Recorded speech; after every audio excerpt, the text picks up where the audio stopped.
परमेश्वर के नाम की महिमा हो। एक और बार परमेश्वर के सन्मुख अपने वचन को लेके आने के लिए परमेश्वर ने सहायता की, उसके लिए मैं प्रभु को धन्यवाद देती हूँ।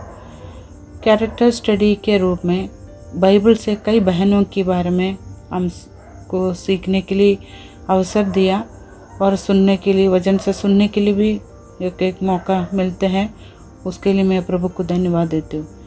आज उस प्रकार बाइबल से एक बहन के नाम लेके मैं आप लोगों के सामने आया हूँ। वो है अबीगैल के बारे में। अबीगैल के बारे में हम वचन से कुछ बातों को देखेंगे। उसके लिए पवित्र शास्त्र बाइबल से एक भाग को हम पढ़ेंगे। पहले शमूएल की पुस्तक 25वां अध्याय का 2 से लेके 42 पद तक का हम मनन करेंगे। उससे पहले उसके 2 से लेके 3 तक पदों को हम पढ़ेंगे। मोआब में एक पुरुष रहता था जिसके व्यापार कर्मेल में था, और वह पुरुष बहुत धनी था, और उसके 3000 भेड़ और 1000 बकरियां थी, और वह अपनी भेड़ का ऊन कतर रहा था। उस पुरुष का नाम नाबाल और उसकी पत्नी का नाम अबीगैल था।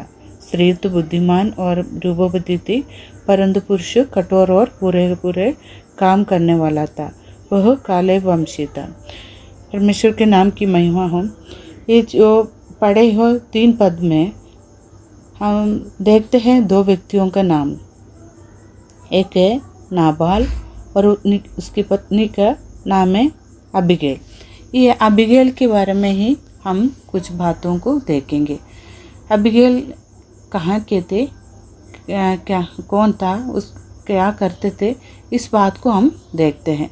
उसके लिए हम यहाँ पढ़े हैं वो पदों से हमको कुछ बात को देखना है। वो कालेब के परिवार के नाबाल की पत्नी थी अबीगैल। वे कर्मेल में व्यापार करता था। उसके पति नाबाल मोआबिन था। मोआब यहूदी देश का दक्षिण दिशा का एक गांव था। यहोश के पुस्तक 15 अध्याय का 55 पद में हम इस भाग को देखते हैं। पर नाबाल के बारे में हम कहो तो वह एक परमेश्वर के भय मानने वाला परिवार के सदस्य था, परंतु वो कठोर और बुरे काम करने वाला था। पहले शमूएल 24 अध्याय का 3 पद में इस भाग को हम देखते हैं। यहाँ अबीगैल के अर्थ हैं, उस शब्द का अर्थ यही है आनंद का स्रोत, और नाबाल के अर्थ है मूर्ख। 2 बात को हम यहाँ देखते हैं, आनंद का स्रोत और नाबाल के अर्थ क्या है, मूर्ख। ये दोनों अर्थ को जब हमें मनन करते हैं और सुनते हैं तो हमें समझ में आता है उस व्यक्तियों के बारे में, किस प्रकार वो नाबाल कैसे था और अबीगैल उनके जीवन क्या थे, वो हमको देखने के लिए मिलते हैं। एक तो अबीगैल नाबाल के पत्नी थी, इसलिए उनके जीवन किस प्रकार थे परमेश्वर के सामने और नाबाल के साथ किस प्रकार था, ये सारी बात 2 से लेके 44 पदों को हम याद करेंगे, नहीं तो उससे मनन करेंगे, तब हमको एक कहानी यहाँ मिलते हैं। वो कहानी इस प्रकार है। शाऊल के बाद अगला राजा बनने के लिए दाऊद के अभिषेक हो चुका था, परंतु वो शाऊल के डर से जंगल में भटक रहा था। तब नाबाल अपनी भेड़ के ऊन खत रहा था। तब दाऊद ने अपने 10 जवानों को उसके पास भेजा कि कुछ भोजन वस्तु लेकर आइए। ये दाऊद अपने 10 जवानों को नाबाल के पास भेजा करके हम देखते हैं। दाऊद और उसके लोगों ने नाबाल के कारण क्या है, इस प्रकार अपने दाऊद वहाँ भेजने के लिए दाऊद और उसके लोगों ने नाबाल के जानवरों और चरवाहों को शत्रुओं से सुरक्षा दी थी। इसलिए दाऊद ने सोचा कि नाबाल भी उसके लिए भला करेगा करके। हम भी उस प्रकार सोचते हैं जैसे दाऊद ने सोचा है। परंतु यहाँ क्या हुआ, परंतु नाबाल के व्यवहार क्या था, नाबाल ने क्या किया, परंतु नाबाल ने दाऊद के लोगों का अपमान करके खाली हाथ लौटा दिया। दाऊद इस बात को सुन के दाऊद क्रोध से भर गया। वह अपने 400 योद्धाओं को लेकर चला कि नाबाल और जो कुछ उसका है सबको नाश कर दे करके। ये दाऊद को, क्योंकि दाऊद ने सोचा है नाबाल की मदद किया तो दाऊद के जो कठिन परिस्थिति में नाबाल भी अपने मदद करेंगे करके उनकी सोच था। वही हम ये बातों से हमको देखने के लिए मिलते हैं, वो उनकी सोच था। पर यहाँ क्या हुआ दाऊद के साथ, नाबाल ने अपने दाऊद के 10 लोगों को खाली हाथ भेजा करके दाऊद को क्रोध उठा और अपने लोगों को लेके दाऊद नाबाल के सारे चीज़ों को ख़त्म करने के लिए, सबको नाश करने के लिए आया है। इस बात को नाबाल की पत्नी अबीगैल ने सुना कि उसके पति ने दाऊद के लोगों के साथ क्या व्यवहार किया करके नाबाल ने क्या किया करके अबीगैल को पता चला। वे जानते थे कि पर अबीगैल को मालूम था दाऊद किस प्रकार के व्यक्ति था, क्या तय करके। वह जानते थे कि परमेश्वर ने दाऊद को राजा होने के लिए चुना है करके उनको मालूम था। उसने तुरंत ही रोटी, दाखमधु, मांस और अन्य भोजन वस्तु लेकर गधे पर लदाई और अपने दासों को आगे आगे दाऊद के पास भेज दिया और स्वयं भी उनके पीछे चले गए। ये अबीगैल जो कार्य किया उस बात को हम यहाँ देखते हैं। परंतु क्या हुआ है, आगे आगे दाऊद के पास भेज दिया और स्वयं भी उनके पीछे चले गए। वो गधे पर चढ़ी पहाड़ की आड़ में उतरते, तब उसने देखा कि दाऊद और उसके 400 जवान तलवार लेके उनकी तरफ आ रहे थे। दाऊद ने देखा अबीगैल तुरंत गधे के पर से उतर गई और भूमि पर गिरकर उसने दंडवत किया। उसने अपने पति के गलती को अपने ऊपर ले लिया और उसने क्षमा मांगी। यहाँ अबीगैल अपनी दोषी पति और दाऊद की तलवार के बीच खड़ी हुई है।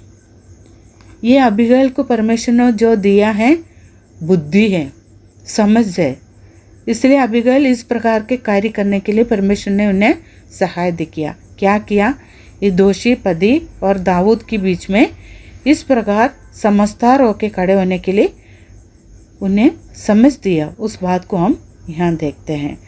अबीगैल अपने दोषी पति और दाऊद की तलवार के बीच में खड़ी हुई करके हम देखते हैं। उसी प्रकार हमारा प्रभु यीशु ने भी यही किया। वो हमारे और परमेश्वर की तलवार के बीच में खड़े हुए, हमारा और परमेश्वर के बीच में मध्यस्थता करते हुए प्रभु ने हमारे पापों को, दंड को अपने ऊपर ले लिया ताकि हम उस दंड से बच सकते हैं। हम यूहन्ना सुसमाचार 3:16 में पढ़ते हैं, ताकि जो कोई उस पर विश्वास करे वो नाश ना हो, आनंद जीवन पाए। हम उस प्रकार परमेश्वर के ऊपर विश्वास करने के लिए परमेश्वर ने हमें सहायता किया। उस दंड से, पाप की दंड से बचने के लिए परमेश्वर ने हमें बचा लिया। इस बात से हम ये बात को देखने के लिए परमेश्वर हमें सहायता किया है। उसके नीचे के भागों को जब और हम मनन करेंगे तब अबीगैल के कुछ बातों को हमें देखने के लिए मिलते हैं। प्रिय बहनों, हम भी हमारे परमेश्वर की दया से वो पाप की दंड हमारे ऊपर नहीं आने के लिए परमेश्वर ने हमें बचाया। उस परमेश्वर के नाम की महिमा हो। परंतु वो अबीगैल के बारे में कुछ बात को हम देखते हैं। जब हम अबीगैल के बारे में पढ़ेंगे तो उनके जीवन का सद्गुणों को जान सकते हैं। कई सद्गुण अबीगैल के जीवन में हम देखते हैं। क्या क्या था। अबीगल के इन जो भाग से हम मनन जब पढ़ रहे थे तब अबीगल की विवेक है ये इस प्रकार कार्य करने के लिए परमेश्वर ने उन्हें सहायता किया। क्या कार्य करने के लिए, जो नाबाल ने जो गलत किया था उसको अपने ऊपर लेके दाऊद के बीच में दंडवत करके वो अपने आड़ में उतरते, तब उसने देखा कि दाऊद और उसके 400 जवान तलवार को लेकर उसकी तरफ से आ रहे थे। दाऊद ने देखकर अबीगल तुरंत क्या किया, गधे पर से उतर गया और भूमि पर गिर के उससे दंडवत किया है। ये एक क्षमा मांगने के जो गुण है अबीगल को परमेश्वर ने दिया है, वो उनकी एक अनुग्रह है, एक परमेश्वर ने दिए एक बहुमूल्य आशीष है इस प्रकार के क्षमा मांगने के लिए। मैं और आप इस वचन से जब पढ़ेंगे प्रिय बहनों, अबीगल के जीवन में जो गुण को हम देखा है उसी कारण क्या अनुग्रह हुआ है उसके नीचे के भागों को हम बाद में देखेंगे। अबीगल के जैसे कई गुण हमारे भी जीवन में हैं। वो क्या क्या है गुण अबीगल के जीवन में, वो अगले क्लास में हम देखेंगे, क्योंकि यहाँ जो अबीगल ने जो किया है लिया और उसने क्षमा मांगी, वो यहाँ अबीगल अपने दोषी पति और दाऊद के बीच में तलवार के बीच में खड़ी हुई। क्या मैं और आप अबीगल के समान अपने जीवन परमेश्वर के सामने बिताते हैं?